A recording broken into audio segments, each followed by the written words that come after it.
So backlogs అనేది clear అయినప్పటికీ కూడా ఆ ఎఫెక్ట్ అనేది ఫర్దర్ గా జాబ్ కి ఏమన్నా చూపిస్తుంది అంటారా సార్? లేదండి, అంటే with in the year complete అయితే గనక అది పెద్ద ఇష్యూ కాదు. అంటే ఫర్ సపోజ్ 2026 ఏప్రిల్కి బీటెక్ కంప్లీట్ అవ్వాలి, కానీ లైక్ నవంబర్ డిసెంబర్ ఆ టైంకి కంప్లీట్ అయితే గనక ఇష్యూ ఉండదు.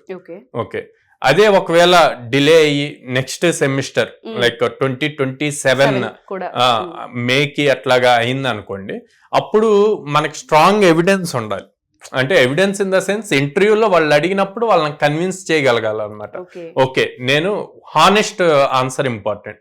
నేను స్టార్టింగ్ ఫోకస్ చేయలేదు స్టడీస్ మీద, బట్ లేటర్ ఆన్ నేను రియలైజ్ అయ్యాను, సో అప్పటి నుంచి ఫోకస్ చేశాను.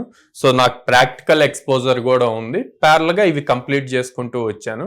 ఈ 1 ఇయర్ నాకు సబ్జెక్ట్స్ ఉన్నా నేను ఖాళీగా లేను, నేను ఈ టెక్నాలజీస్ నేర్చుకున్నాను, వీటి నుంచి ఈ ప్రాజెక్ట్స్ బిల్డ్ చేయగలిగాను అని గనక వాళ్ళకి కన్విన్స్ మేనర్లో గనక చెప్పి వాళ్ళు గనక కన్విన్స్ అయితే గనక మీకు జాబ్ పక్కా వస్తుంది. అండ్ మోర్ ఓవర్ ఇంకొక పాయింట్ గుర్తుపెట్టుకోవాల్సింది, స్టార్ట్అప్ కంపెనీస్ సబ్జెక్ట్స్ మీ పర్సంటేజెస్ చూడవండి. Startup companies, so startup companies లో మీకు స్కిల్ ఎంత ఉంది అన్నదే ఇంపార్టెంట్.